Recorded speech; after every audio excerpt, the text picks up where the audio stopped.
Bonjour ou bonsoir à toutes et tous.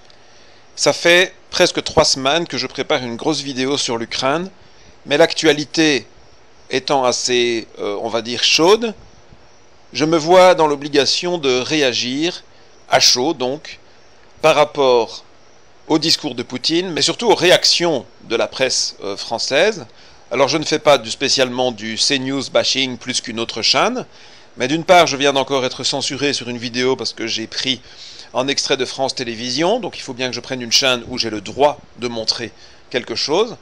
Mais là, je dois dire que j'avais été impressionné par la désinformation concernant les feux de forêt, j'avais dit que c'était une des pires que j'avais vues, mais alors là, ça dépasse tout. À ce niveau-là, ça devient plus que ridicule, ça devient vraiment une pièce de musée, quoi. Je pense que l'Élysée, ce qu'ils disent, c'est qu'ils n'ont plus aucune illusion sur Vladimir Poutine, qu'il ne va pas entendre raison, sauf s'il y est contraint. Alors, c'est assez extraordinaire que depuis 2014 et 2015, avec la signature des accords de Minsk, Poutine fait tout pour avoir une solution pacifique à ce conflit. Il supplie les Occidentaux de mettre la pression sur Kiev pour qu'il respecte ces accords, notamment en cessant d'attaquer le Donbass, en cessant de bombarder les civils. C'était une des conditions dans l'accord, ce qui paraît logique, dans un accord de paix, on arrête de bombarder l'opposant, surtout les civils. Eh bien, la mission de l'OSCE, qui était sur place dans le Donbass, a noté des infractions aux accords de Minsk tous les jours. Tous les jours, pendant plus de 7 ans, l'Ukraine a bombardé, parfois sur des fermes, parfois sur le centre de Donetsk. Ce qui ne veut pas dire que de l'autre côté, tout est tout blanc. Mais quand vous avez un pays, avec un gouvernement, avec une armée soutenue par l'Occident, qui pendant 7 ans bombarde des civils, et puis on dit que c'est Poutine qui veut rien entendre. Mais c'est nous qui ne voulons rien entendre. Est-ce que vous savez que Zelensky a voulu négocier avec Poutine et a failli trouver un accord, et Boris Johnson personnellement a été à Kiev pour dire à Zelensky « Non, vous ne négociez pas d'accord, il faut continuer la guerre ». Et c'est Poutine qui veut rien entendre. Mais c'est incroyable de dire ça. Voilà que Vladimir Poutine, il dit que tout ce qui arrive à la Russie est la faute aux Occidentaux. Mais tout ce qui arrive à la Russie est la faute des Occidentaux. Il faut quand même se dire une chose. Vous pouvez vérifier, je ne mettrai pas les preuves dans cette vidéo-ci, mais dans la prochaine, je vais essayer d'en accumuler parce qu'il y en a beaucoup. Les États-Unis ont comme plan de détruire la Russie, de la démanteler, pour en faire toutes sortes de petites nations qui seront faciles à manipuler et pouvoir profiter des ressources naturelles de la Russie. Et que la Russie ne soit pas en contrepoids militaire aux États-Unis. Ça a été planifié dès les années 90. Le plan est en train de se mettre en place. Donc, chaque fois qu'il y avait une possibilité d'accord de paix, les Américains étaient contre. Les Américains ont tout fait pour avoir cette guerre. François Hollande et Angela Merkel ne voulaient pas cette guerre. Et c'est d'ailleurs pour ça, je ne sais pas si ça vous a frappé, que les accords de Minsk étaient soutenus par la France et l'Allemagne qui en étaient garantes officiellement, mais pas les États-Unis. Les États-Unis étaient contre les accords de Minsk. Mais Emmanuel Macron, qui est 100% pro-américain, directement ou via la Commission européenne qui est, comme on le sait, en outil des Américains pour contrôler l'Europe, sont contre les accords de Minsk. On a montré que Emmanuel Macron n'a jamais rien dit pour que Zelensky les respecte, alors que c'était son rôle. Donc il a une énorme responsabilité dans le déclenchement de la guerre. Quand il a été à Kiev et à Moscou pour essayer d'éviter la guerre, soi-disant, il n'a pas parlé une seule fois du respect des accords de Minsk. En fait, il est parvenu à convaincre Poutine qu'il n'y avait pas d'autre option de la guerre, puisque les accords de paix n'avaient aucune chance d'être respectés. Non, mais ce qui est de plus en plus évident, c'est que le sort de Vladimir Poutine, le pouvoir de Vladimir Poutine, maintenant dépend essentiellement de la guerre en Ukraine. Donc, comme il est décidé par tous les moyens à garder son pouvoir, il déploiera tous les moyens pour ne pas perdre cette guerre. Pas pour la gagner, parce que je pense qu'elle est ingagnable, il ne pourra pas conquérir toute l'Ukraine. Vous voyez, là, c'est vraiment... Tout est faux dans ce qu'il dit. Poutine l'a toujours dit, il ne veut pas conquérir l'Ukraine. Il préférait ne rien conquérir du tout. Il voudrait que les populations russophones soient laissées en paix et qu'on ne fasse pas le nettoyage ethnique qui était annoncé par les autorités de Kiev. Plusieurs ministres ont dit on ne sera en paix que quand on aura tué tous les Russes. Laissant sous-entendre que non seulement les Russes qui vivent en Ukraine, mais peut-être même les Russes qui vivent en Russie. C'est pas toujours très clair. Mais leur souhait d'avoir la bombe atomique et d'avoir des armes biologiques qui étaient mis en place dans environ 30 laboratoires secrets en Ukraine, contrôlés par les États-Unis, laisse sous-entendre qu'ils pourraient même attaquer la Russie. Ensuite, prendre l'Ukraine pour la Russie, c'est très facile. Si c'était une version américaine où on envoie des tapis de bombes, où on écrase l'ennemi, c'est très facile pour la Russie de prendre l'Ukraine. Mais c'est pas ce qu'ils veulent faire. Ils veulent sauver les gens, ils veulent pas les tuer. Rien à voir avec les guerres américaines en Irak, en Libye, enfin c'était surtout les Européens, vous allez me dire, mais enfin les Américains étaient à la manœuvre derrière aussi, ou en Afghanistan, où les populations civiles ne comptent pas. Ils veulent contrôler le pays. La Russie pouvait prendre Kiev en quelques heures ou en quelques jours. Mais ça aurait fait plein de morts. Alors certains disent qu'ils ne l'ont pas fait parce qu'avec les réseaux sociaux, il y aurait eu un tollé international, etc. Je ne sais pas si ça a joué ou pas, cette histoire de réseaux sociaux. Ce qui est certain, c'est que le but de la Russie étant de libérer des populations qui sont pro-russes, il ne pouvait pas avoir cette stratégie américaine qui consiste à tout bombarder. Donc il a été très progressivement. C'est d'ailleurs une des informations que je voulais donner dans ma grande vidéo sur l'Ukraine, après plusieurs mois sans en avoir parlé, c'est que quand la Russie avance, très doucement, il y a un énorme effort à faire pour permettre aux gens de se nourrir, donc faire l'approvisionnement des magasins, payer les retraites qui n'étaient plus payées par Kiev depuis longtemps, pour permettre aux personnes âgées et sans emploi d'avoir accès à un certain niveau de vie, de construire ou reconstruire toutes les infrastructures, leur permettre d'avoir des réseaux internet, téléphone, etc. Ça demande énormément de moyens, de temps et de personnel pour pouvoir comme ça organiser tout un pays. On vous dit que la Russie a pris 140 000 km² d'Ukraine. Mais ça veut dire 140 000 km², c'est presque 5 fois la Belgique. Mais regardez toute l'administration qu'il faut pour que la Belgique fonctionne. Tout était à réorganiser. Donc, la Russie est arrivée avec 150-200 000 hommes. C'était pas du tout assez pour prendre l'Ukraine. C'était même limite pour ce qu'il voulait faire. Pourquoi est-ce qu'il s'est permis de venir avec aussi peu d'hommes? Parce qu'il savait qu'il avait une telle supériorité que ça allait être du gâteau, d'autant plus que les populations étaient de son côté. La plus grosse erreur de Poutine, c'est d'avoir sous-estimé le fait que les Occidentaux allaient armer à ce point l'Ukraine et même envoyer des hommes. Et c'est vrai que moi je ne le croyais pas non plus. Moi je crois pas qu'il soit inutile quand même de dire les choses et de nommer les choses. Oui, Vladimir Poutine et la Russie contemporaine représentent le néo-impérialisme. C'est quand même incroyable. La Russie ne fait que défendre son pays et sa population, et on l'accuse de néo-impérialisme. Le néo-impérialisme, c'est les États-Unis. Les États-Unis qui ont poussé à que les pays, pour pouvoir rentrer dans l'Union européenne, devaient d'abord être membres de l'OTAN.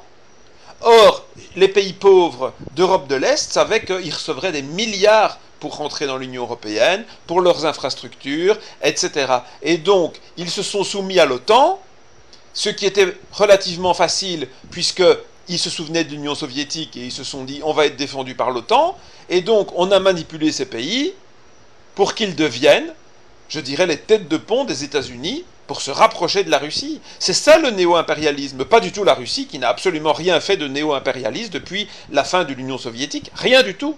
Oui, Vladimir Poutine et la Russie contemporaine représentent le néocolonialisme. Mais encore une fois, c'est faux. Dites-moi une seule région, un seul pays qui a été colonisé par la Russie. Rien. La Russie a fait peu de guerres depuis qu'elle existe. La Tchétchénie, la Tchétchénie, c'est un petit peu comme l'Alsace ou la Corse pour la France. C'était partie intégrante du territoire. Et donc, quand la Catalogne a voulu partir, on a accusé ceux qui ont fait le référendum d'être des traîtres quand même. Je vous rappelle, si les indépendantistes catalans étaient restés au pouvoir, ils se seraient fait arrêter par la police espagnole. Et s'ils avaient accumulé des forces armées pour se défendre par rapport à la police espagnole, aucun doute que l'Espagne aurait envoyé l'armée. En gros, c'est ça qui s'est passé en Tchétchénie. Donc il y a eu cette guerre pour maintenir le territoire russe, et puis il y a eu la guerre en Géorgie. Mais la Géorgie était sur le point d'être colonisée par l'OTAN.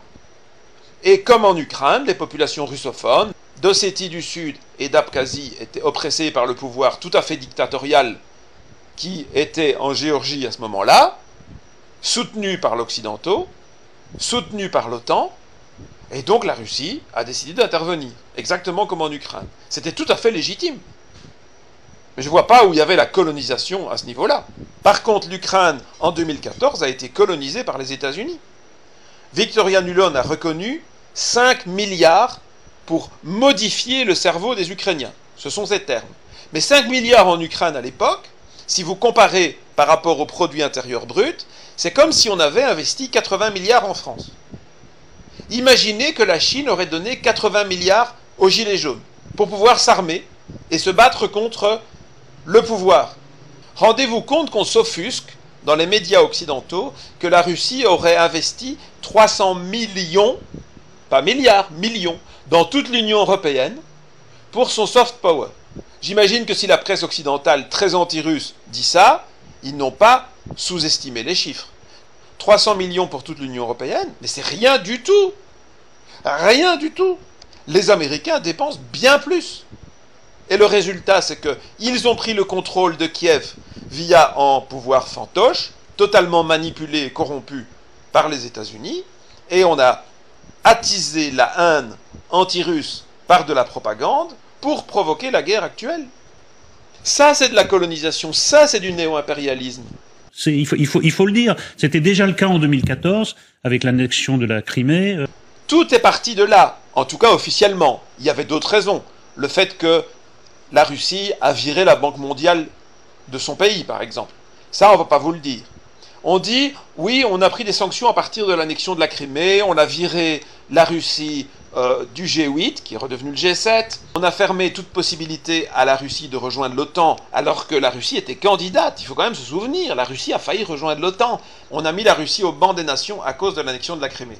Est-ce que vous savez que cette annexion, ou soi-disant annexion, s'est faite sans mort, sans combat, sur demande du Parlement criméen, confirmée par un référendum? C'est quand même une drôle d'annexion. Alors que Kiev, manipulé donc par les États-Unis, était en train d'oppresser la Crimée parce qu'elle ne voulait pas se soumettre au gouvernement fantoche, putschiste, que les Américains ont mis en place. Est-ce que vous savez qu'il y avait 24 000 hommes de l'armée kievienne en Crimée à ce moment-là, et quand le Parlement criméen a demandé l'aide de la Russie, des 24 000 hommes, il y en a 20 000 qui ont soutenu la Crimée et qui ont rejoint l'armée russe. Elle est où l'annexion? On dit toujours que les peuples ont le droit de disposer d'eux-mêmes. Le peuple majoritairement est russe, se sent russe et veut être en Russie. Le Parlement représentant le peuple veut rejoindre la Russie depuis que Kiev est devenu un outil des Américains. Il n'y a pas eu de coup de feu, il n'y a pas eu de mort, et on dit que la Russie est colonialiste. Et on dit qu'ils ont attaqué l'Ukraine en Crimée. Rendez-vous compte? L'Ukraine a fermé l'eau, elle a fermé un canal pour que la Crimée n'ait plus d'eau, et doivent se soumettre. Parce que je pense que tout peut arriver, parce que comme Vladimir Poutine ne peut pas se permettre de perdre cette guerre... Alors, Vladimir Poutine ne peut pas se permettre, mais encore heureux, évidemment qu'il ne va pas perdre cette guerre. Ce qu'il faut savoir, c'est que Vladimir Poutine a envie de gagner la guerre, évidemment, mais il a envie de la gagner avec le minimum de dégâts, et sans que ça dérive vers une troisième guerre mondiale nucléaire. Ce que ce monsieur, Éric Nolot, ne semble pas savoir, c'est qu'autour de lui, ses opposants, ils veulent tous que la Russie tape beaucoup plus fort. Poutine est notre meilleure chance qu'il n'y ait pas une guerre mondiale, parce qu'il n'en veut pas. Mais les requins qu'il a autour de lui, que ce soit du côté gauche les communistes, parce que certains disent que Poutine est communiste, ce qui est ridicule, c'est sa principale opposition en Russie, ce sont les communistes, ils veulent qu'on tape plus fort. Et à l'extrême droite, les nationalistes, extrême droite réelle ou supposée, parce qu'on met extrême droite sur tout, c'est possible que les nationalistes russes soient réellement d'extrême droite, peu importe. Ils veulent qu'on passe à la vitesse supérieure. Ils mettent la pression pour Poutine pour qu'il passe à la vitesse supérieure. Il faut se rendre compte que si Poutine devait être destitué, mourir ou perdre le pouvoir, on n'aurait pas quelqu'un d'aussi patient. Les gens sont complètement aveuglés par la propagande et croient que Poutine est un homme seul qui veut faire la guerre. C'est le contraire. Si Poutine devenait isolé en Russie, il devient isolé dans sa stratégie qui est la moins belliqueuse possible. Accrochez-vous s'il perd le pouvoir. Vous êtes prévenus en Europe. Il peut même se passer des choses dramatiques pour Vladimir Poutine lui-même, parce que la mobilisation partielle, déjà, les Russes voient cette guerre d'un mauvais œil. Les Russes voient cette guerre d'un mauvais œil, mais pourquoi il dit ça? pour mentir. Parce que toutes les publications disent le contraire. Non seulement une large majorité des Russes soutiennent l'opération militaire, mais en plus, Poutine a largement augmenté sa popularité depuis qu'il est intervenu, puisqu'on lui reproche d'être trop faible. Et là, les gens qu'on va envoyer au casse-pipe après les avoir... Bon, ils disent qu'ils ont une expérience militaire, on va les former pendant quelques jours. Bon, ça va encore donner des pertes considérables.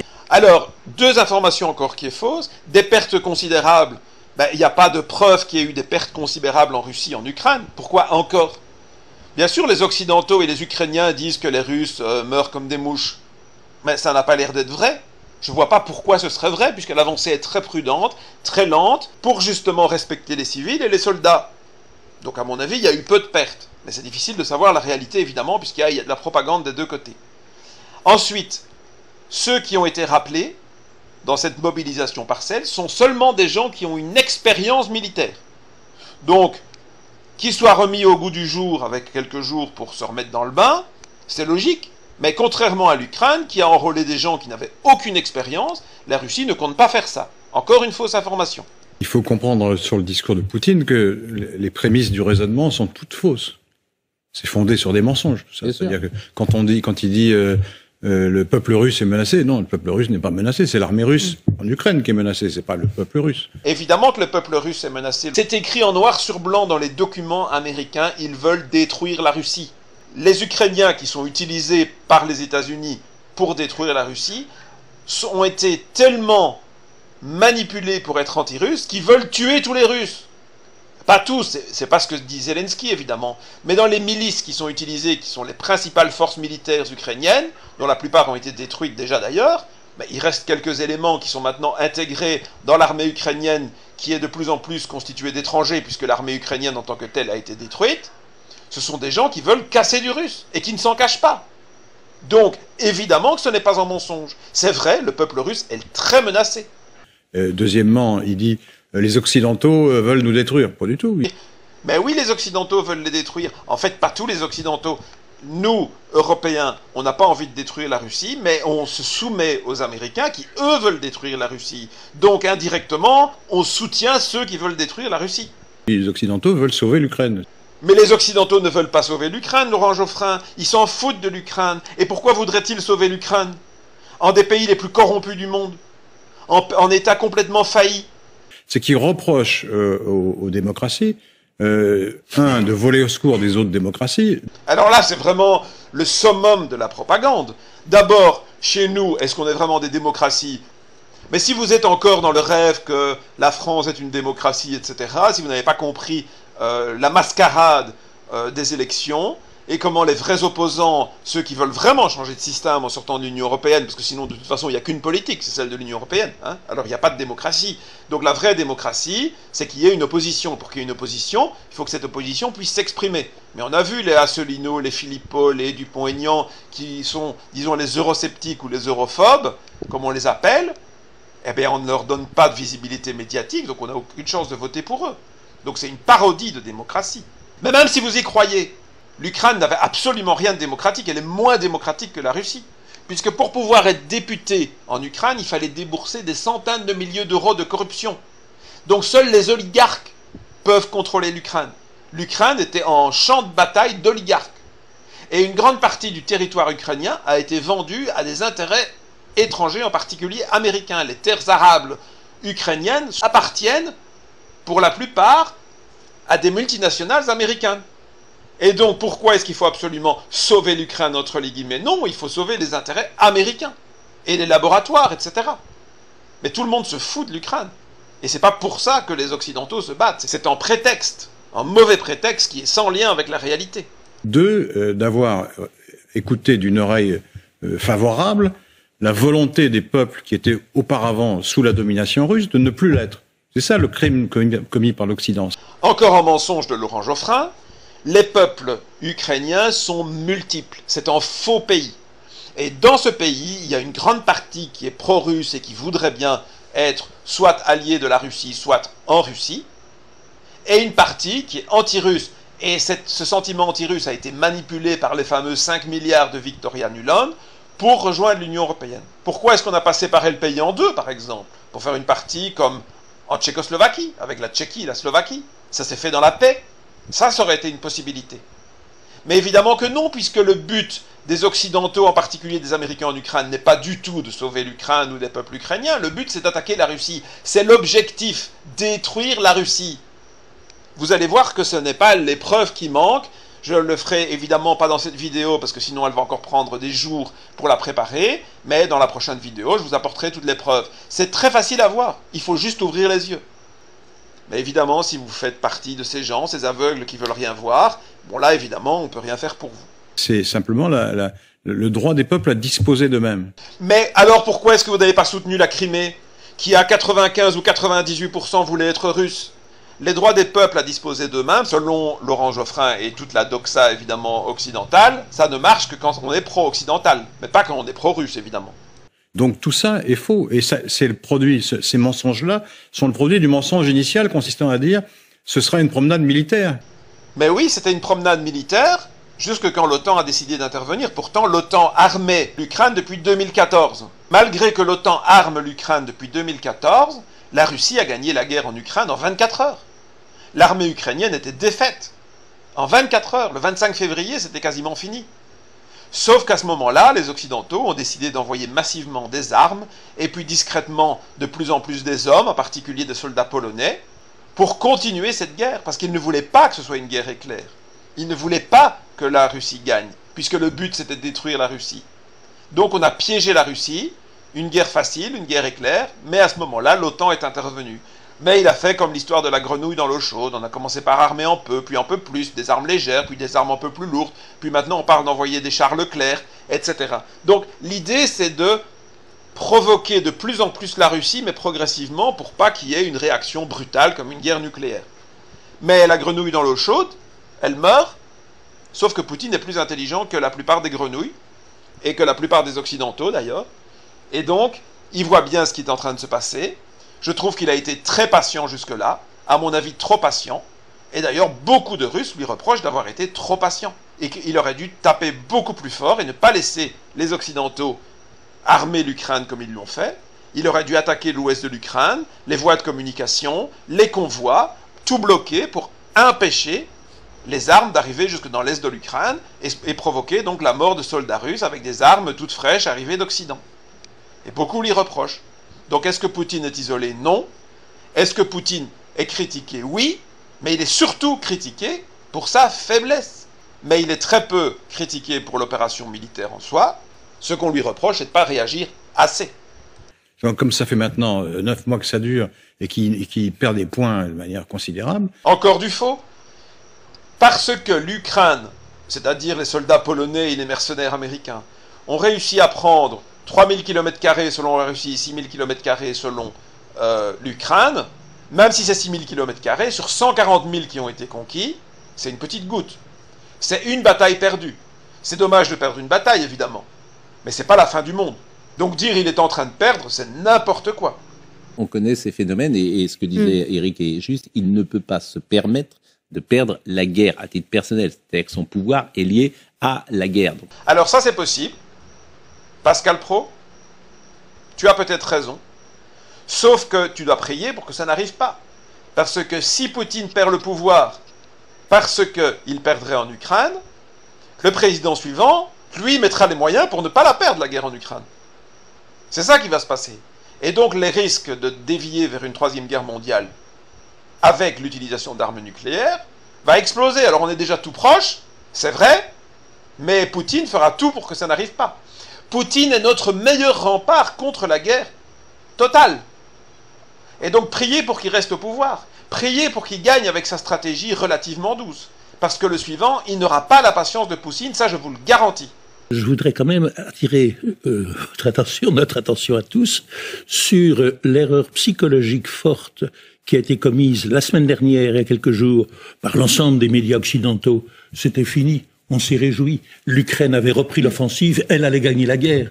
Et le président Zelensky, dans l'euphorie de sa victoire, a prétendu non seulement revenir aux positions de départ, mais reconquérir le Donbass et annexer la Crimée. C'est-à-dire qu'il annonçait sa volonté de poursuivre la guerre jusqu'à des objectifs qui n'étaient pas les siens au début. Voici encore un mensonge éhonté, ou alors ce monsieur jamais est totalement incompétent, c'est possible, parce qu'il n'a pas l'air d'être une grande lumière. Mais enfin, c'est quand même incroyable. Zelensky a annoncé vouloir reprendre le Donbass et la Crimée dès début 2021. C'était tout à fait les objectifs de Zelensky. Et il a commencé à accumuler des troupes dans l'ouest du Donbass, c'est-à-dire dans les zones encore contrôlées par l'Ukraine, pour reprendre le Donbass et puis aller en Crimée, dès mars 2021. Il y avait plus de 100 000 hommes à accumuler. Et le 16 février, Zelensky a lancé l'attaque. Il a lancé l'attaque pour reprendre le Donbass et la Crimée. Vous avez une armée ennemie d'un pays certes plus petit, mais largement soutenu par la plus grande alliance militaire du monde, qui dit « on va vous attaquer ».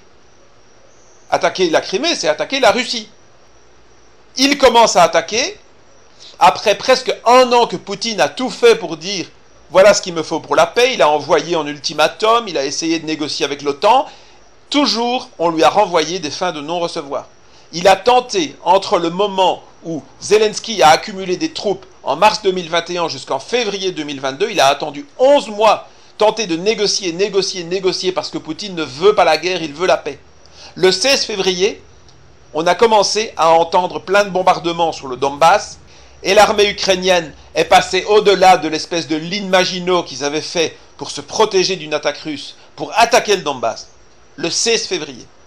Et le 24 février, la Russie a riposté. Et alors on a dit, la Russie attaque, c'est l'agression de Poutine. Non, non, non, non, non, c'est une contre-attaque. Alors certains vont dire, oui, mais il n'avait pas encore touché le territoire russe. Ça c'est vrai, mais quand vous avez un minimum de stratégie, vous n'attendez pas que l'ennemi soit sur votre territoire pour riposter. Quand il dit, on va vous attaquer, et puis qu'il amène son armée, ben vous ripostez. C'est tout à fait normal. Et certains auraient voulu que Poutine réagisse bien avant ça. Et rappelez-vous, la situation le 24 février, l'Occident tout entier n'avait pas encore armé massivement l'Ukraine. C'est totalement faux. Gabriel Attal l'a avoué, Mike Pompeo l'a avoué. Non seulement ils ont armé l'Ukraine depuis 2014, mais Mike Pompeo a dit « on a entraîné les jeunes Ukrainiens à tuer du Russe ». C'est Mike Pompeo qui l'a dit. Et c'était bien avant l'opération militaire russe. C'est depuis 2014. Mensonge, mensonge, désinformation. Nous sommes en guerre, comme dit Macron. Exactement. Nous sommes co-belligérants. C'était pas prévu. C'était pas prévu par les Européens sans doute, mais c'était prévu par les Américains. Pour mieux contrôler la population européenne, qui va vivre un des pires hivers de son histoire depuis la Deuxième Guerre mondiale, on va avoir froid, on va avoir faim, on va vouloir se révolter. Je vous rappelle que, en prévision de ça, la France a acheté tout plein de chars, je crois que ça s'appelle Centaure, qui sont aménagés pour être anti-émeute. Il est certain que Paris a prévu une révolution bien pire que les Gilets jaunes. Mais comment détourner l'attention? De deux manières, ou plutôt sur 2 points. C'est de dire, 1, vous êtes pauvre à cause de Poutine, donc ça justifie qu'on prenne des mesures de guerre contre Poutine, et 2, s'il y a la guerre, ben qu'est-ce que vous voulez, c'est la guerre, on doit faire un effort. Ce sera beaucoup plus facile de maîtriser le peuple français et les peuples européens de façon générale si on est en guerre que si on ne l'est pas. Tout ça fait partie d'une stratégie bien calculée aux États-Unis.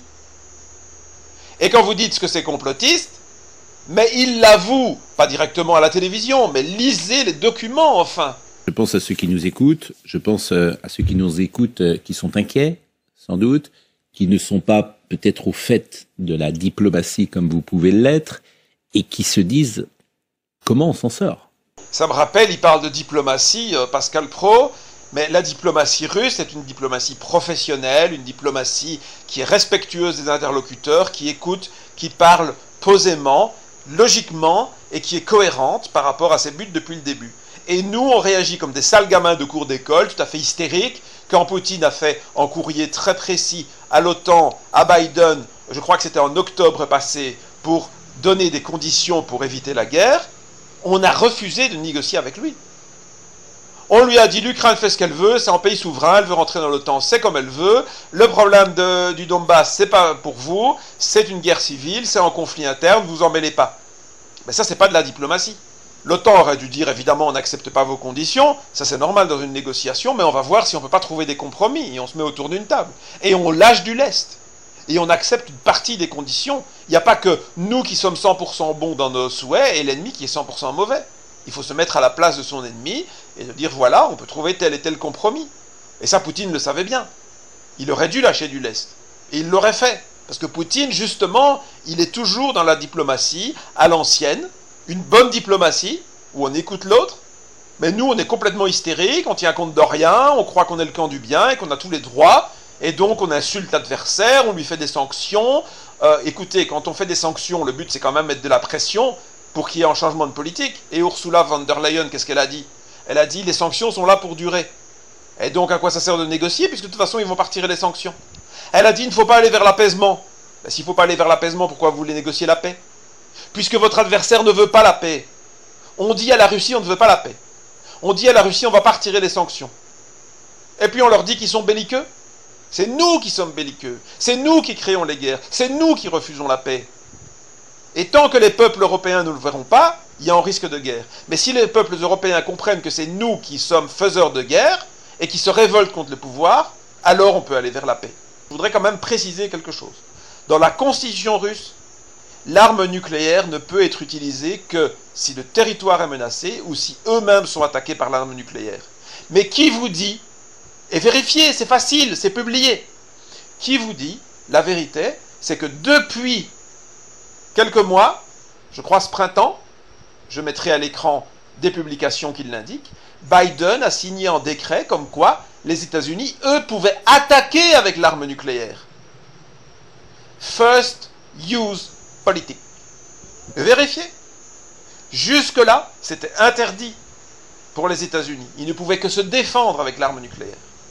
Mais ça a changé. Je vous rappelle que c'est ce que voulait Hillary Clinton, qui est également démocrate comme Joe Biden. Elle voulait faire une attaque nucléaire préventive sur la Chine et la Russie. Les agresseurs, ce sont les États-Unis. Ce n'est pas Poutine. La guerre en Ukraine n'est pas liée à une agression russe. Elle est liée à une agression américaine. C'est très difficile d'admettre qu'on est dans le camp des mauvais, de ceux qui veulent la guerre, de ceux qui provoquent la guerre. Mais si vous admettiez la réalité, à savoir que cette guerre a été planifiée par les États-Unis, souhaitée par les États-Unis, financée pour qu'elle puisse avoir lieu par les États-Unis, eh bien vous vous révolteriez et vous direz à l'Europe, arrêtez de vous soumettre aux Américains. C'est pas parce que vous avez en tête qu'ils nous ont sauvés en 1945, soit, je ne vais pas revenir là-dessus, arrêtez de vous soumettre aux États-Unis. Si vous dites non aux États-Unis, la guerre s'arrête. Parce que les États-Unis ne vont pas amener des millions d'hommes pour se battre contre la Russie en Ukraine et risquer de provoquer une guerre qui aura des conséquences sur le territoire américain. Ils ne le feront pas. Ce sera mon coup de gueule du jour. Je ne suis pas très optimiste. Je pense que les Occidentaux sont devenus complètement fous. Je parle de l'élite dirigeante, ou alors je ne devrais peut-être pas dire les élites parce que ce sont des criminels. Je devrais peut-être dire les transhumanistes, wokistes, mondialistes, américains, qui veulent contrôler le monde, sont devenus complètement débiles, dangereux, et ils sont prêts à mettre en danger tout le continent européen, même jusqu'à une guerre nucléaire, pour asseoir leur pouvoir, pour détruire la Russie, qui leur fait de l'ombre. Si vous comprenez ça, et que vous réagissez bien, on peut encore l'éviter la guerre. Franchement, si les peuples continuent à se laisser mener par le bout du nez par leur politique complètement folle, personnellement, je ne réponds plus de rien. Au moins, je pourrais dire une chose. Vous avez été prévenus, mais ça nous fera une belle jambe. Quand vous aurez le béton qui fondra, comme dit Dimitri Medvedev. Est-ce que vous savez que Dimitri Medvedev, c'était en pro-occidental, libéral, 100% quand il était président? Il est tellement dégoûté par les provocations qui se sont succédées contre la Russie, tout le temps, les mensonges, la propagande, le Russie bashing, comme on dit, etc., depuis des années, qu'il est devenu un des plus belliqueux. Il voulait être notre ami, Medvedev, encore plus que Poutine. Mais pourtant, Poutine a vraiment tout essayé. C'est d'ailleurs pour moi la plus grosse erreur de Poutine. C'est d'avoir fait confiance aux Occidentaux, d'avoir sous-estimé leur méchanceté, leur capacité à être prêt à soutenir des nazis, à soutenir des épurations ethniques, à inventer des charniers, tout ça pour provoquer des guerres. Il n'a pas cru les Occidentaux capables de ça. Ça, c'est la plus grosse erreur de Poutine. Je vais continuer ma vidéo de fond sur l'Ukraine, sachant qu'elle devra peut-être être adaptée avec les actualités. J'ai déjà pris des heures d'extrait et je devais tout vous résumer pour vous montrer toutes les preuves de ce que j'avance, qui sont multiples. Si vous ne les voyez pas, c'est que vous ne voulez pas les voir. Mais elles ne manquent pas, je vous assure. Presque toute l'opposition à Macron vous le dit, que ce soit à droite, que ce soit à gauche, que ce soit des analystes, que ce soit des journalistes qui vont sur place. Tout le monde essaye de vous prévenir. Si vous arrêtez de fermer les yeux, vous verrez la vérité. J'espère que ma vidéo aura participé à une prise de conscience qui permettra d'aller enfin vers la paix.